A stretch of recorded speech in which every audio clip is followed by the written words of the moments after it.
Hello friends, welcome back to my YouTube channel. तो आज का हमारा टॉपिक रहने वाला है गाटर-मैन-कोच रिएक्शन। तो गाटर-मैन-कोच रिएक्शन जो है वो एरोमेटिक इलेक्ट्रोफिलिक सब्स्टिट्यूशन रिएक्शन की एक टॉपिक है। हमने एरोमेटिक इलेक्ट्रोफिलिक सब्स्टिट्यूशन रिएक्शन के बारे में पढ़ना स्टार्ट किए थे, जिसके हमने बहुत सारे टॉपिक्स के बारे में डिस्कस कर लिए हैं। बस कुछ टॉपिक बचे हैं, उसके बाद यह एरोमेटिक इलेक्ट्रोफिलिक सब्स्टिट्यूशन रिएक्शन के जो यूनिट है वो कंप्लीट हो जाएंगी। तो चलिए आज हम गाटर-मैन-कोच रिएक्शन को पढ़ेंगे। गाटर-मैन-कोच रिएक्शन क्या होता है, इसके डेफिनेशन और इसके रिएक्शन मैकेनिज्म के बारे में पढ़ेंगे। तो अगर हम गाटर-मैन-कोच रिएक्शन को निम्न सिनेप्सिस के द्वारा हम अपने एग्ज़ाम में लिखेंगे तो हमारा मार्क्स जो है अच्छे नंबर मिलेंगे और फुल मार्क्स मिलेंगे। तो देखिए, पहला में डाल देना इंट्रोडक्शन, थोड़ी सी गाटर-मैन-कोच रिएक्शन के बारे में बता देना, फिर इसका डेफिनेशन बताना, फिर इसका जनरल रिएक्शन के बता देना, उसके बाद इसमें कौन कौन से रिजेंट लगते हैं उसके बारे में बता देना, फिर रिएक्शन मैकेनिज्म को बताना और इम्पोर्टेंट इसके कुछ पॉइंट्स बता देना और इस लास्ट में इसके लिमिटेशन बता देना। अगर इन पॉइंट्स को आप वहाँ पर शो करोगे तो आपको अच्छे नंबर ज़रूर मिलेंगे। ठीक, तो चलिए देखते हैं इसका इंट्रोडक्शन। तो इंट्रोडक्शन में दिया गया है इसका कि गाटर-मैन-कोच रिएक्शन एक important aromatic electrophilic substitution reaction है जिसमें बेंजीन रिंग पर CHO फॉर्मिल ग्रुप को जोड़ा जाता है। इस रिएक्शन की हेल्प से एरोमेटिक एल्डिहाइड तैयार किया जाता है।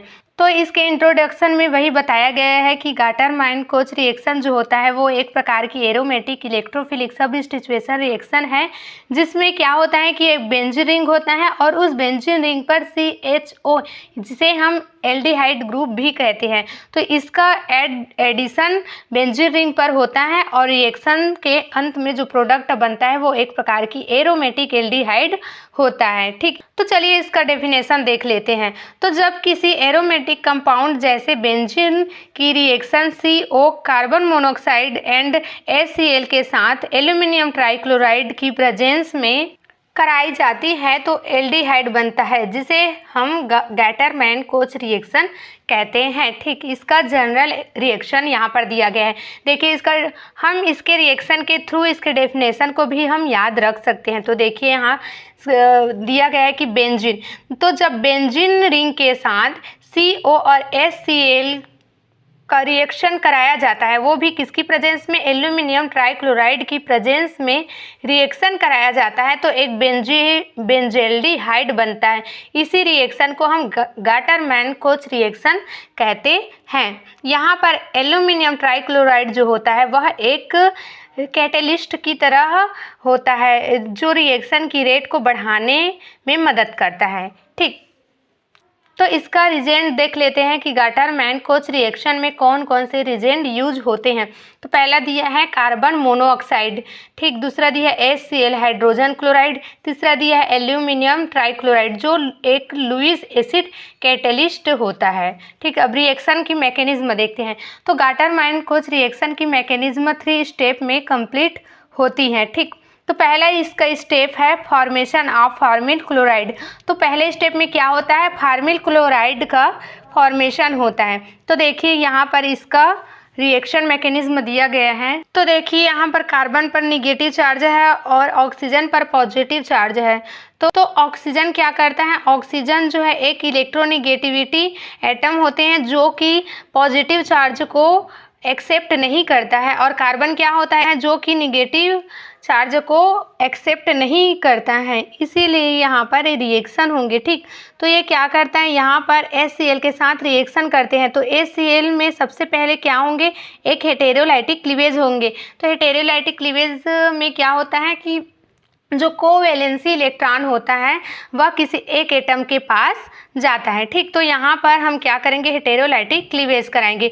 तो सपोज मैंने यहाँ पर हाइड्रोजन और क्लोरीन के बीच हेटेरोलाइटिक क्लीवेज कराए, तो इनके जो कोवैलेंसी इलेक्ट्रॉन हैं, ठीक, उनके जो कोवैलेंसी इलेक्ट्रॉन हैं वह जो सबसे ज़्यादा इलेक्ट्रोनिगेटिविटी एटम होता है उसी के पास जाता है। तो देखिए हाइड्रोजन तो एक पॉजिटिव एटम है और क्लोरीन, पीरियोडिक टेबल में क्लोरीन जो होता है वो सबसे ज़्यादा इलेक्ट्रोनिगेटिविटी एटम होता है। तो ये क्या करता है, हाइड्रोजन जो है वह अपने इस इलेक्ट्रॉन को, कोवेलेंसी इलेक्ट्रॉन को इस क्लोरीन को दे देता है, जिसके कारण क्लोरीन पर आ जाता है निगेटिव चार्ज और हाइड्रोजन पर आ जाता है पॉजिटिव चार्ज।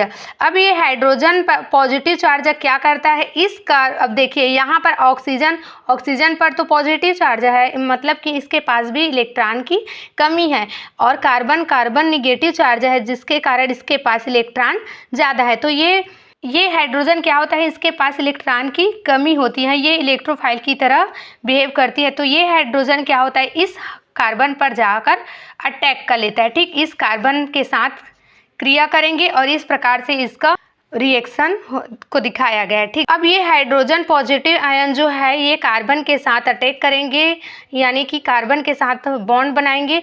तो कार्बन जो है अपने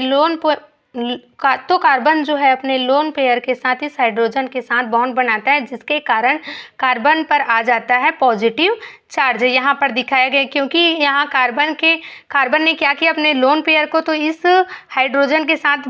हाइड्रोजन प्लस आयन के साथ बॉन्ड बना लिया, जिसके कारण इसके पास इलेक्ट्रॉन की कमी हो जाता है, तो इस पर भी चढ़ जाता है पॉजिटिव चार्ज।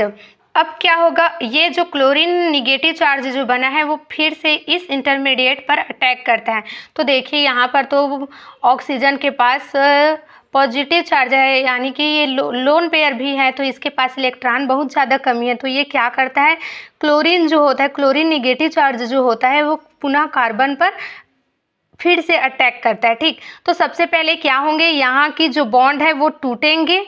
ठीक, ये बॉन्ड टूटेंगे, ये बॉन्ड टूटने के बाद इस कार्बन की जो पॉजिटिव चार्ज है वो हट जाएंगे, इस पर आ जाएंगे लोन पेयर। ठीक, अब इस प्रकार से कार्बन की जो कोवेलेंसी है वो कंप्लीट हो जाती है, और इस कार्बन पर पॉजिटिव चार्ज है। अब ये क्लोरीन क्या करेंगे, इस कार्बन के साथ अटैक करेंगे, और इस प्रकार से फार्मिल क्लोराइड का फॉर्मेशन हो जाएंगे। ठीक है, अब दूसरा स्टेप इसका देखते हैं, फॉर्मेशन ऑफ इलेक्ट्रोफाइल। अब फार्मिल क्लोराइड जो पहले स्टेप में फार्मिल क्लोराइड बना है, उसका अब इलेक्ट्रोफाइल में फॉर्मेशन होगा। ठीक, तो इस स्टेप में Hc plus double bond O यानी इलेक्ट्रोफाइल का फॉर्मेशन होता है। सेकेंड स्टेप में क्या होगा, सबसे पहले formyl chloride anhydrous aluminium chloride के साथ रिएक्ट करता है और एक इलेक्ट्रोफाइल Hc प्लस O का फॉर्मेशन करता है। तो यहाँ पर रिएक्शन मैकेनिज्म दिखाया गया है, देखिए। तो देखिए यहाँ पर जो क्लोरीन और कार्बन के जो बीच बॉन्ड है वो फिर से टूटेंगे, हेटेरोलाइटिक यहाँ पर क्लीवेज होंगे, और जो कोवेलेंसी इलेक्ट्रॉन है वो क्या करेंगे, ज़्यादा इलेक्ट्रोनिगेटिविटी एटम के पास शिफ्ट हो जाएंगे। तो देखिए यहाँ पर कार्बन और क्लोरीन में सबसे ज़्यादा इलेक्ट्रोनिगेटिविटी कौन होता है, क्लोरीन होता है। तो क्लोरीन क्या करता है, इस कोवेलेंसी इलेक्ट्रॉन को ले अपने पास रख लेता है, जिसके कारण क्लोरीन पर आ जाता है निगेटिव चार्ज और कार्बन पर आ जाएंगे पॉजिटिव चार्ज। यहाँ पर देखिए, यहाँ पर दिखाया गया है कि कार्बन पर आ गया है पॉजिटिव चार्ज, इस प्रकार से इलेक्ट्रोफाइल का फॉर्मेशन हो गया। और यहाँ पर ये जो क्लोरीन माइनस आयन जो है वो क्या करेंगे, इस एल्यूमिनियम ट्राइक्लोराइड के साथ बॉन्ड बना लेंगे। अब ये क्लोरीन क्या करेगा, ये क्लोरीन निगेटिव चार्ज जो है इस एल्यूमिनियम ट्राइक्लोराइड के साथ रिएक्शन करेंगे, और इस प्रकार से एल्यूमिनियम टेट्राक्लोराइड का निगेटिव आयन का फॉर्मेशन करेंगे। ठीक, इस प्रकार से सेकेंड स्टेप में हमारा एक इलेक्ट्रोफाइल का फॉर्मेशन हो गया। अब देखते हैं third step third, formation of benzaldehyde. तो थर्ड स्टेप में क्या होता है, बेंजोल्डिहाइड का फॉर्मेशन होता है। इस स्टेप में जो सेकेंड स्टेप में इलेक्ट्रोफाइल बना है उसके साथ बेंजीन के साथ रिएक्ट करता है और बेंजोल्डिहाइड का फॉर्मेशन करता है। तो इस स्टेप में इलेक्ट्रोफाइल बेंजीन के साथ रिएक्ट करता है और बेंजोल्डिहाइड का फॉर्मेशन करता है। रिएक्शन के इस स्टेप में aluminium trichloride and HCl removed हो जाता है। ठीक, इसका रिएक्शन देखते हैं। यहाँ पर देखिए बेंजीन के साथ क्या करेंगे, जो इलेक्ट्रोफाइल जो है वो अटैक करेंगे। तो यहाँ पर देखिए सपोज इस बॉन्ड पर इलेक्ट्रोफाइल अटैक करेंगे तो सबसे पहले क्या होंगे, इस बेंजीन क्या होता है, एक प्रकार की न्यूक्लियोफाइल होता है, यानी इसके पास इलेक्ट्रॉन ज़्यादा होता है। देखिए यहाँ पर बेंजीन में तो 3 बॉन्ड है, यानी कि इसके पास इलेक्ट्रॉन बहुत ज़्यादा है। तो ये इलेक्ट्रोफाइल जो है कहीं पर भी अटैक कर सकता है। तो सपोज मैंने इस बॉन्ड को क्लीवेज कराए, ठीक इस बॉन्ड पर क्लीवेज, हेटेरोलाइटिक क्लीवेज कराए, तो मैंने सपोज इस कार्बन पर दे दिए पॉजिटिव चार्ज और इस कार्बन पर दे दिए निगेटिव चार्ज। अब ये क्या करेंगे, इलेक्ट्रोफाइल जो होता है वो इलेक्ट्रोफाइल यानी कि इसके पास इलेक्ट्रॉन की कमी है, तो अब क्या करेंगे, इलेक्ट्रोफाइल यहाँ पर अटैक इस कार्बन की निगेटिव चार्ज पर अटैक करेंगे। ठीक, तो इसका इंटरमीडिएट यहाँ पर दिखाया गया है। इंटरमीडिएट एक प्रकार के आर्सेनियम आयन होती है। तो देखिए यहाँ इलेक्ट्रोफाइल का एडिशन तो हो गया, लेकिन यहाँ पर एक ग्रुप का एलिमिनेशन होगा, यानी सबस्टिट्यूएट होगा। तो यहाँ पर हाइड्रोजन का सबस्टिट्यूएशन होगा। अब इस इंटरमीडिएट में क्या होगा, सबस्टिट्यूएशन होगा। देखिए यहाँ पर इलेक्ट्रोफाइल का तो एडिशन हो गया, लेकिन यहाँ पर सबस्टिट्यूएशन बाकी है ना, क्योंकि जब इलेक्ट्रोफिलिक सबस्टिट्यूएशन रिएक्शन तभी कंप्लीट होंगे जब किसी ग्रुप का सबस्टिट्यूएशन होगा, है ना। तो क्या होंगे, यहाँ पर हाइड्रोजन और कार्बन के जो बीच बॉन्ड है वो उसमें फिर से हेटेरोलाइटिक क्लीवेज होंगे और इस हाइड्रोजन पर आएंगे पॉजिटिव चार्ज और इस कार्बन पर आएंगे निगेटिव चार्ज। अब क्या होगा, ये हाइड्रोजन जो प्लस आयन के रूप में बाहर निकले हैं वो यहाँ पर एल्यूमिनियम टेट्राक्लोराइड से क्लोरीन आयन जो है माइनस आयन के रूप में बाहर निकलेंगे और एल्यूमिनियम ट्राइक्लोराइड के रूप में बाहर निकलेंगे। ठीक, फिर ये जो है हाइड्रोजन प्लस आयन जो है इस क्लोरीन माइनस आयन के साथ रिएक्शन कर लेंगे और HCl के रूप में बाहर निकल जाएंगे। इस प्रकार से एल्यूमिनियम ट्राइक्लोराइड और HCl इस रिएक्शन में बाहर निकल जाएंगे। ठीक, तो अब देखिए यहाँ पर इस कार्बन पर है पॉजिटिव चार्ज है, तो ये कार्बन क्या है, अनस्टेबल है। ठीक, तो ये क्या करेंगे, यहाँ की निगेटिव चार्ज जो है पुनः बॉन्ड में कन्वर्ट हो जाएंगे और ये पॉजिटिव चार्ज उसके बाद हट जाएंगे। इस प्रकार से हमारा फाइनल प्रोडक्ट बेंजील्डिहाइड का फॉर्मेशन हो जाएगा। इस प्रकार से हमारा रिएक्शन मैकेनिज्म कंप्लीट हुआ। अब इसका इम्पोर्टेंट पॉइंट्स देखते हैं। तो देखिए इसका इम्पोर्टेंट पॉइंट्स कुछ दिया है कि यह रिएक्शन एरोमेटिक रिंग पर CH ग्रुप लगाता है। तो इस रिएक्शन में क्या होता है, एक एरोमेटिक रिंग पर एल्डिहाइड ग्रुप को ऐड करते हैं।